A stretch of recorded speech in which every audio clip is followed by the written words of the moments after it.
Hello everybody and welcome back to my channel. So in today's video we are going to be talking about all of my favorite bookish things. So we're going to be talking about some of my favorite shops to buy bookish merch, just kind of things that are my ideal reading setup and area, and just some of my overall favorite things, all book related. So I thought it would also be fun to do a little reading like Q&A, just kind of talking about my own personal reading and stuff like that, a little get to know me. So if you are new here, hi, my name is Christian. I'm 20 years old and I have been reading since I was about 12 to 13 years old. I got into reading because my mom and my grandma, they were both pretty big readers too. And they were always reading, so it was just kind of normal to me. As my mom got older, she kind of stopped reading, but I very first started reading a lot of thrillers and mystery horror books because that's what my mom read, so I just kind of read her books, and then it developed into my own reading. So now let's talk about some of the books that got me into reading. Now, like I said, I've been reading since I was about 12 or 13. I always read when I was younger, but 12 and 13 is when I really got into reading, and I do have all three books that got me into reading. There are a lot more books, but I actually still have these three from when I was like 13 years old, and I refuse to get rid of them because they're like my all-time. They're mainly like sentimental books. I gave all of them 5 stars when I was younger and into reading, and I love rereading them because it just gives me that nostalgia of what it felt like when I very first started reading. So the first one is Frost, but as you can probably see, this book is absolutely destroyed. I can't remember if I recommended this book in my official book recommendations video, but this is one of the very first books that got me into reading. I reread this book kind of frequently, just because it's that nostalgia of like, I remember when I read it for the very first time and I was so hooked into it. I actually bought this book from the Scholastic Book Fair, if you guys remember. If you guys had those growing up, that is where I bought this. And this book, it's a dystopian fantasy. It's YA. It completely launched me into the fantasy genre, which ironically is where I kind of grew as a reader. I kind of stayed in that fantasy dystopian realm for a long time, and it wasn't until I got older that I started getting into romance books, but this book was one of them. The next book is The Garden of Eve by K.L. Going. This book is kind of diving into the magical kind of realism category. The Garden of Eve is about a girl, her name is Eve, and her dad and her are moving to is it an apple? It's like an apple orchard. I don't know if it's in Massachusetts. I'm pretty sure it is in Massachusetts. Oh, they moved to Beaumont, New York. And this guy left his apple orchard after he passed away to Eve, and it's kind of this like ongoing story about her kind of dealing with her grief and her mom passing away and her relationship with her dad and kind of new environment. This one does have some common themes with Christianity. It pulls from some stories from the Bible, so if that interests you, or it does not, just so you know about this book. Same with the next one. Now this is the Book of Elsewhere, the Shadow series by Jacqueline West. All of these are also YA. You are following Olive and her parents move into this like old rickety house, and while she's exploring the house, she finds these pair of glasses and she puts them on, and she realizes that all the paintings in the house are moving. And while she's wearing these glasses, she can actually enter the paintings, and there's something dark going on in the paintings, so she's trying to save the art and save the house from this like darkness. But those are the 3 books that kind of pretty much got me into reading. I didn't really start reading romance until I hit like 16, 17. Pretty much stayed in like the fantasy kind of dystopian drama, mainly dystopian. I was a big library kid. My school library and the public library where I grew up is pretty much where all my books came from. I didn't really have a book collection for a long time. Like, I didn't start buying physical copies until recently, and I'm a big believer that buying books and reading books are 2 different hobbies, like collecting books and stuff like that. So I didn't really start collecting books until I hit like 16 years old. I would pretty much just read at the library, and I would beg my family to take me all the time. And if I had to go to like a doctor's appointment or something like that, like I didn't want to go somewhere, my mom would bribe me and was like, well, if you do this, I'll take you to the library. So those are the books. Now, my genres now that I read, obviously I'm really into romance and fantasy and dystopian. One of my also kind of like secret favorite genres, it's not really a secret, is I love historical fiction. I wasn't a history person in school. I liked world history, but I absolutely love historical fiction. I think it's so cool because some of the things going on, like, you know, this actually, like, the event happened in the real world, but it's like a story that kind of shows you like, yeah, we had this big event going on, but this is kind of how it affected day-to-day people, which I personally find super interesting when it comes to history, is like learning about how these big events impacted day-to-day lives and not just the overall picture. So I love historical fiction. I'm not a huge sci-fi person, but it is a goal to become a sci-fi person. I don't like classics. I've tried reading classics outside of like school. I know a lot of people associate classic novels with school. I've tried reading classics outside of school, but I just don't think they're for me. I personally use reading as a form of escapism, so I'm not a huge fan of thought-provoking and kind of you have to read more into the lines. It's just something that I'm not a fan of. I would love to be able to read classics and enjoy them, but it's just not something for me right now. I'm not a huge memoir person. I don't really like memoirs. I don't know why. I can't really say I've read a memoir, but anytime I've been suggested a memoir, I don't have any interest in it. I know that may sound bad, but I just don't. Especially memoirs, because I feel like a lot of memoirs are about celebrities, and there's not a whole lot of celebrities that I idolize to the point where I want to read their memoir. I just don't think memoirs are for me. One of my reading goals in 2024 is to kind of get into that literary fiction genre. So I have a couple books like that, so I am trying to get into that genre, but I think for sure my main genres are romance, fantasy, and dystopian. Those are my big 3 genres.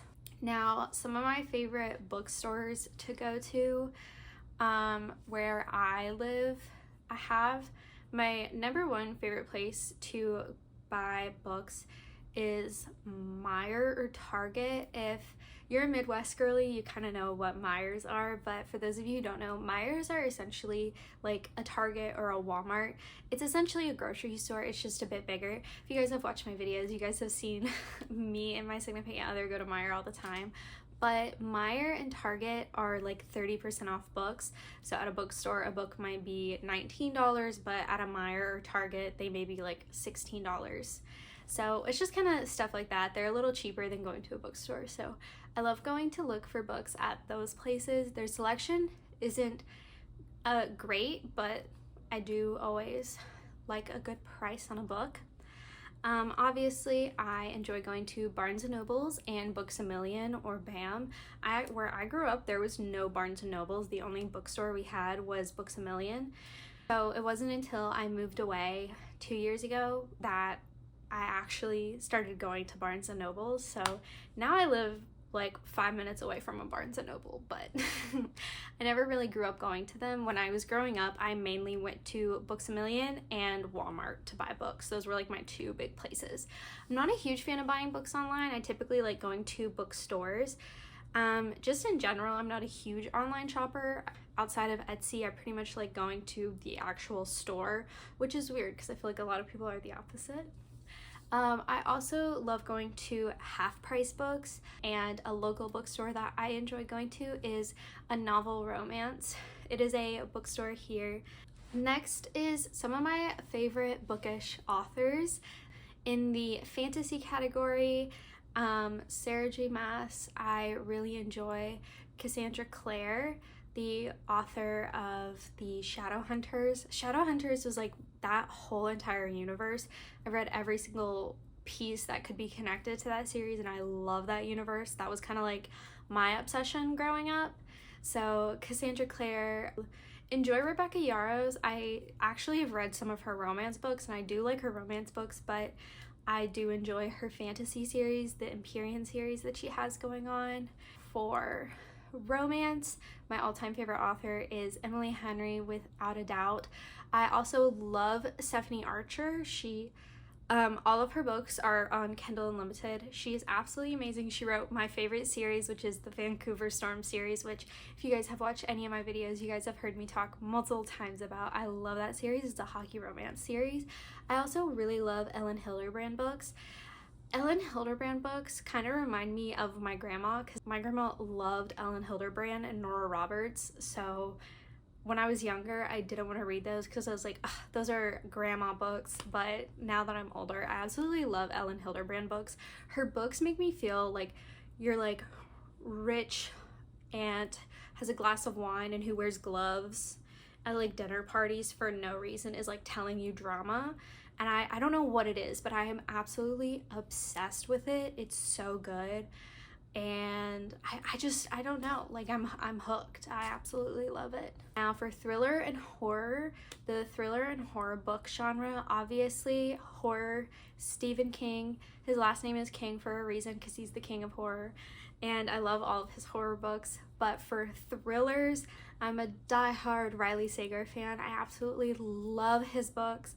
I feel like he gets me every single time. Read a bunch of his books, but I feel like I've never like guessed the major plot twist that was coming. Alrighty, now that we've kind of gone through some of my personal favorite authors and some general bookish Q&As, let's get into some actual book merchandise that I love. Number one, I'm going to be talking about some subscriptions. So these are things that I am subscribed to. Number one is I genuinely am a huge Kindle person. Kindle Unlimited is really great, but I love Kindle Unlimited books. You do not need a Kindle itself to read Kindle Unlimited. It's amazing on your phone or on your iPad. You can also read it on your computer. So if you have like a laptop or something. But I feel like Kindle Unlimited is really amazing, especially if you want to read, but you don't really care about having physical copies of your books. I feel like Kindle Unlimited is a great subscription to have. I feel like it's also pretty affordable. I know there's like different times a year where you can get discounts on it, but I personally really like Kindle Unlimited. The second subscription I'm going to be talking about is for audiobooks. Now I have Audible and I have Spotify Premium. Now Spotify Premium is a music platform obviously, but their premium membership also does include audiobooks. I will say it does suck a little bit because you only get 15 hours per month. However, you can have those 15 hours for multiple books. However, when it comes to Audible, you have an unlimited hours, but you get 1 credit a month. So you technically only get 1 book credit, but like I used 1 credit and got Crescent City House of Earth and Blood, which is like a 27-hour audiobook. So I have both, but I use Spotify Premium obviously outside of audiobooks, but I have both of them. I feel like they're both great. They're both equally good. Audible though does have some books that are like Audible exclusives, so you can't really get the audiobook anywhere else. But I personally really like having both options. Now we're gonna kind of get into just kind of like material items. So these are just things that I like, that I feel like make my reading more fun and more enjoyable for me. These are all personal. I'm not saying that you need any of these items to read and have a good time while reading, but these are just my personal favorites. So number one is I do have a Kindle itself. I believe this is the Paperwhite. It's in the green color. Now, I personally really like my Kindle. I've had it since Christmas. It was actually a Christmas present from my significant other.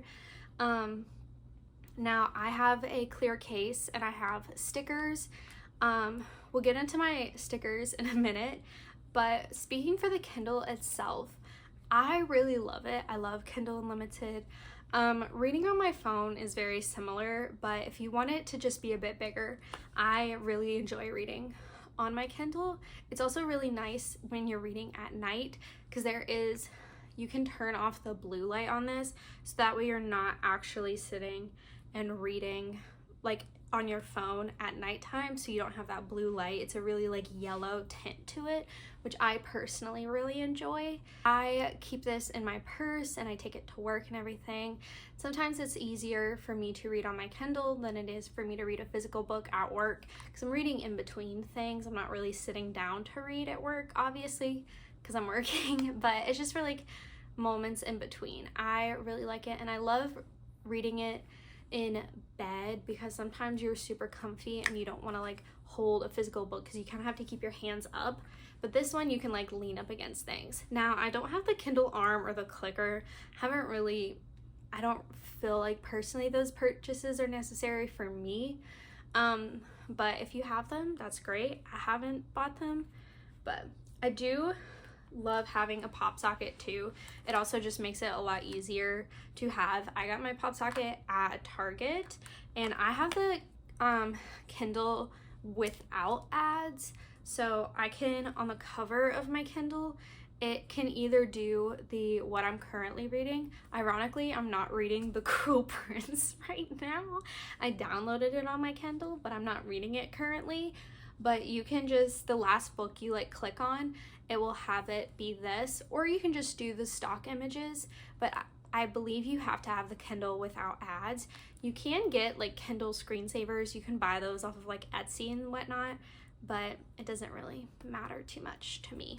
We are going to be talking about my stickers. So obviously on the back of my Kindle, and we'll also talk about my water cup. Now, I have stickers all over it. Now, I have a Stanley cup now, but I did have an Owala tumbler for a very long time. If you've watched my videos before, you saw it, but the handle itself, like this handle part, snapped off of my Owala, so I got a Stanley cup, but I do have stickers all over it. My absolute personal favorite sticker shop is Simply Made by Jessie B. Talked about her multiple times. I've done unboxings and kind of tagged her. I love her stickers. They are amazing. They are perfect for water bottles.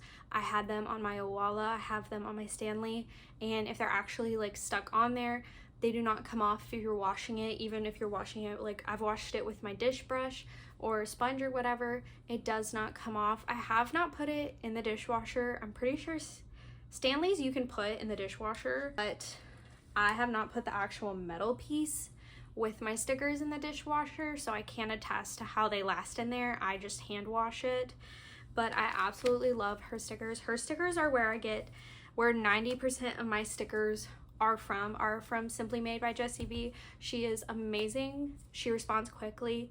She is super kind, and I feel like she has a great amount of stickers. She also has stickers that aren't just Bookish stickers. So if you don't want just Bookish stickers, she has mental health stickers, she has positivity, feminism, inclusivity. Like, she has some stickers that are for parents. Like, she has a humongous collection, and I think they're amazing. So I personally really love her shop, and pretty much always get my stickers from there. So next we'll kind of talk about my annotating supplies that I personally like. So my annotating supplies that I really like, so I have these sticky tabs. It came in this This was all like one pack. There's 10 of these little packs and they have 10 colors each. I got these off of Amazon for about $8, I'm pretty sure. I'll put the actual picture of them up, but I really enjoy these tabs. I feel like they're really nice. They come with a little ruler and you can also clip these into like your planner. This one is the one I mainly use. I keep them in this little thing. You totally don't have to, but I don't know why, but I do. But it comes with like these little clips that you can clip them into a planner, and it has a ruler, so that way when you like are in a book and you're annotating, you can like use your pen and have a straight line. But I absolutely love these. They come in a pack. I just keep them in my little book cart that I have.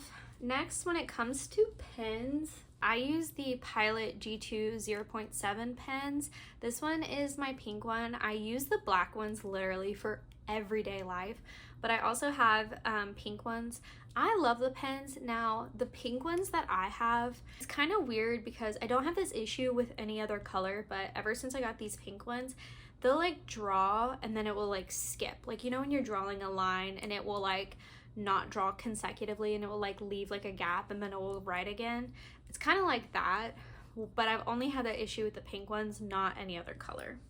I also have pencils. Now these are just the Target brand. I believe these are 0.7, but I also enjoy writing with pencils in my books, also because I make a lot of grammar mistakes because I'm dyslexic. Now, my personal favorite highlighters is these are the Bic Brightliner Grip Pastel Highlighters. I bought these in a pack. I got these from Walmart, and it just came in this cute little pastel-y pack. I absolutely love color, so I love these ones. I have used the midliner ones. I also have those in more kind of neutral tones. I like the midliners, but I feel like the midliners and these ones, like if you press too hard, either one of them bleed through the page. I have yet to find highlighters that don't bleed through the page. You just have to be very light-handed. You can't be too heavy-handed. That is my annotating supplies. I also have some bookmarks that I have.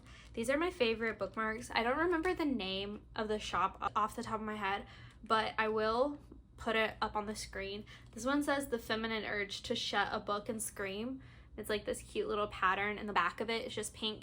And then I have this one that says emotionally attached to fictional characters. So I have this one and this one. So these ones are also some of my favorite bookmarks. I also have this one. This one just says I have no shelf control, and it has these like little beads on it. It did have a tassel. I got this one from Barnes & Noble, but I feel like every bookmark from Barnes & Noble, any bookmark in general that has a tassel on it, it comes off. But it still has the beads on there. I also have this bookmark. This was also a little hologrammed gift one that my coworker, when she got back from her beach vacation, she got me this one. Alrighty, next we are gonna get into some kind of the miscellaneous category of random bookish items that I personally love. Again, totally not necessary, but this is my favorite book tote. This is actually the tote bag I put all of my work stuff in. It just says read a book. It's like all around, and it has these little like side pockets, and it also has a little zipper pocket. It's really big. I got this from Books A Million. I really love it. Now, the thing I have in it to make it like stand up is I have one of those purse organizers that if you ever watch like an organization video on, it's like one of these little organizers. I recommend these for any tote bag. Completely not book related, but it does have really nice pockets, so if you put your book stuff in it, it's just really nice. I really enjoy it. Next, we have, if you are on Bookstagram, or if you guys watched my birthday video, I actually got the ultimate book purse. Now, this purse kind of went viral on Instagram and the book community for how many books it is able to hold. And I've had this book purse for a while now. I've had it since mid-March, and I absolutely love this bag. It is amazing. I put my Kindle in here all the time. I take my Kindle with me everywhere. and it does hold my Kindle and it holds books. The biggest book I've put in it is 700 pages, and it fit perfectly fine, and it was still able to hold the rest of my stuff. Last but not least, we have this book holder. So this is kind of random, but I got this from IKEA, and it's just a little thing, and it's supposed to go in the kitchen to like hold open a cookbook, but I don't cook. And it pretty much just props up. It sits like this, and you can like put anything in it. And this actually sits on my nightstand, and it holds my Kindle and my iPad. And it's so random, but I don't know. It's like it's my designated Kindle holder by my bed, but I really like it. Alrighty, everybody, so thank you guys so much for watching. These are all of my favorite bookish things / a little bookish Q&A. So comment down below some of your all's favorite bookish items and things that you all have that you think that maybe I need to look into. So thank you guys so much for watching. Don't forget to like, comment, subscribe, all that YouTuber stuff every YouTuber tells you guys how to do. And I will see you all in the next one. Peace.